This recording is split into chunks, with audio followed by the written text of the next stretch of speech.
십자가 사랑하셔서 오시었네.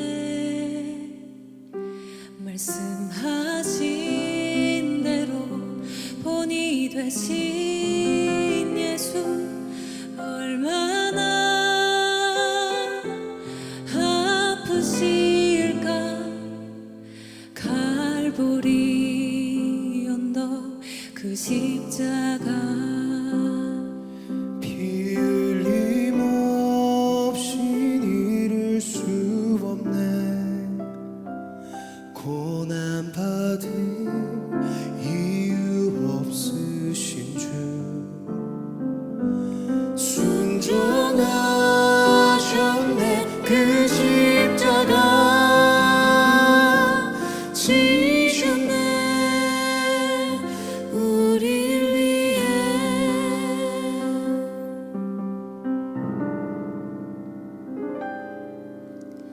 아버지의 뜻 이루소서. 저며오는 아픔 모두 거두시리. 얼마나 아프실까. 처절한 고통 그 십자가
삼손이 이르되 블레셋 사람과 함께 죽기를 원하노라.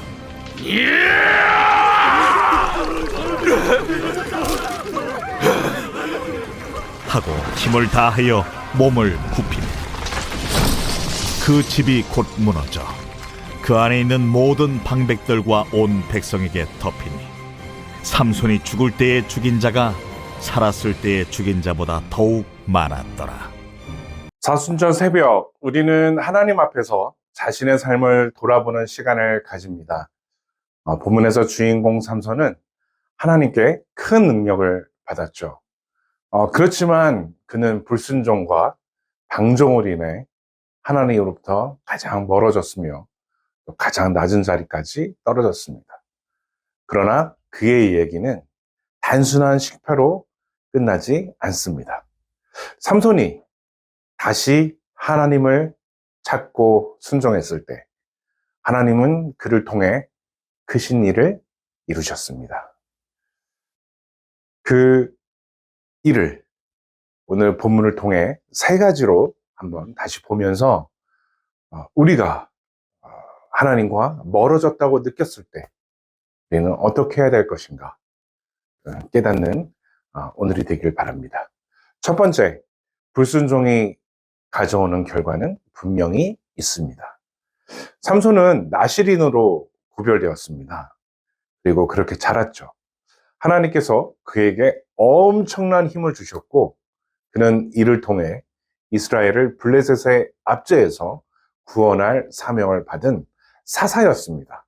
하지만 삼손은 자신의 힘을 하나님을 위해 사용하기보다 이스라엘 백성들을 사용하기 위해서 사용하기보다 자기의 감정과 욕망을 따라 사용했습니다.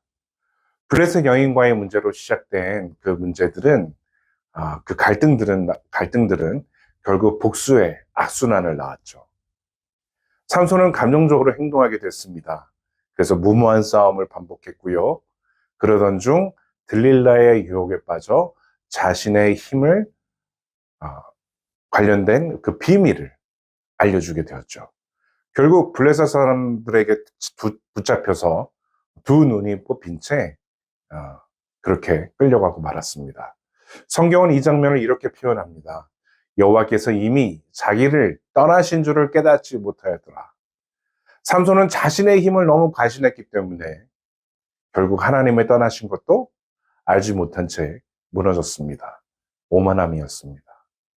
우리가 하나님을 떠나면 아무리 강한 능력을 우리에게 주셨어도 우리는 하루아침에 무너질 수밖에 없다는 것을 바로 알아야 할 것입니다. 두 번째, 돌이키는 순간입니다. 돌이키는 순간 회복은 시작됩니다. 하지만 삼손은 여기서 끝나지 않았습니다. 사사기 16장 22절의 말씀에 보면 중요한 변화를 기록하고 있는데요. 그의 머리털이 다시 자라나기 시작하니라. 삼손이 감옥에서 노예로 일하며 연약한 모습으로 맷돌을 돌릴 때 그의 머리카락이 다시 자라기 시작했습니다. 이것은 단순한 신체적인 변화가 아님을 성경을 통해 볼 수 있는데요. 이것은 무엇을 의미하냐면 하나님이 여전히 삼손과 함께 하시며 포기하지 않는다는 것을 보여줍니다. 삼손은 자신이 얼마나 연약한지 알았습니다. 철저히 깨달았습니다. 자기의 오만과 불순종을 철저히 깨닫고 하나님께 다시 기도하기 시작했습니다. 이렇게 기도하죠. 주 여호와여, 구하옵나니 나를 생각하옵소서. 이번만 나를 강하게 하사 원수를 단번에 갚게 하옵소서. 삼손은 다시 힘을 얻었지만 이제는 하나님께 묻고 의지하는 사람이 되었습니다. 그가 절망하지 않고 하나님께로 돌아왔을 때 하나님은 다시 그를 사용하셨습니다. 여러분, 우리도 이렇게 나의 오만함으로 그리고 불순종으로 실패할 수 있습니다.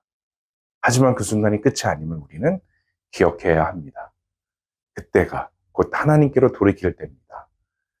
바로 새로운 시작이 되는 시작을 알리는 것입니다. 세 번째, 마지막입니다. 알게 되거든 즉시 순종하라. 삼손은 하나님이 다시 힘을 주셨음을 깨달았을 때 그는 망설이지 않았습니다. 그는 즉시 기둥을 붙잡았고 하나님께 순종하며 마지막 사명을 감당했습니다. 그 결과 어떻게 되었습니까? 블레셋의 지도자들이 모두 무너졌습니다. 하나님의 심판을 받게 되었습니다. 삼손이 그 심판의 역할로서 하나님의 손에 사용되어졌습니다. 우리도 종종 하나님의 뜻을 깨닫고 망설일 때가 있습니다. 지금은 때가 아닌 것 같아. 조금 더 준비하면 그때 할게. 그러나 하나님의 뜻을 깨달았다면 즉시 순종하는 것이 중요합니다. 물론 분별하는 것도 중요합니다. 하나님의 말씀과 하나님의 마음으로 분별하는 것이 중요합니다. 그러나 알게 되었을 때 하나님을 의지하며 행동하고 주님 앞에 나아가고 또 사람들 앞에 담대하게 선포하는 것이 중요합니다. 여러분, 늦지 않았습니다. 하나님은 지금도 우리를 기다리고 계십니다. 이제 말씀의 결론을 맺겠습니다. 삼손의 삶은 불순종으로 무너졌지만 회개하고 다시 하나님을 의지했을 때 하나님은 다시 사용하셨습니다. 우리는 때때로 실패하고 넘어질 때가 있습니다. 그러나 중요한 것은 기억하십시오. 우리가 어디에서 다시 시작하느냐입니다. 오늘 이 새벽 하나님이 내게 주시는 메시지가 무엇인지 귀 기울여 보십시오. 내 내면에 말씀하시는 주님의 음성에 귀 기울여 보시고 그리고 그것을 깨닫는 순간 아멘, 주님, 주님 하며 순종함으로 나아가는 오늘 되시기 바랍니다. 십자가는 순종입니다. 제가 기도할까요? 하나님, 불순종의 길을 돌아서 하나님 앞으로 돌아옵니다. 하나님, 우리의 오만함과 우리의 자고함으로 주님을 멀리 떠났던 마음을 돌이켜 회개하며 주님 앞에 돌아오게 하여 주옵소서. 주님이 함께 하시고 주님이 여전히 우리를 사랑하시고 우리와 함께 하신다는 것을 깨달았을 때는 주저없이 주님 앞으로 돌아오는 우리가 되게 하여 주옵소서. 다시 십자가, 이 말씀을 우리의 품고 나아갑니다. 우리가 순종함으로 나아가는, 십자가 앞으로 나아가는 이 사순절 기간 되게 하여 주옵소서. 예수님의 이름으로 기도합니다. 아멘. 다 함께 주기도문으로 예배를 마치도록 하겠습니다. 하늘에 계신 우리 아버지, 아버지의 이름을 거룩하게 하시며 아버지의 나라가 오게 하시며 아버지의 뜻이 하늘에서와 같이 땅에서도 이루어지게 하소서. 오늘 우리에게 일용할 양식을 주시고 우리가 우리에게 잘못한 사람을 용서하여 준 것 같이 우리 죄를 용서하여 주시고 우리를 시험에 빠지지 않게 하시고 악에서 구하소서. 나라와 권능과 영광이 영원히 아버지의 것입니다. 아멘.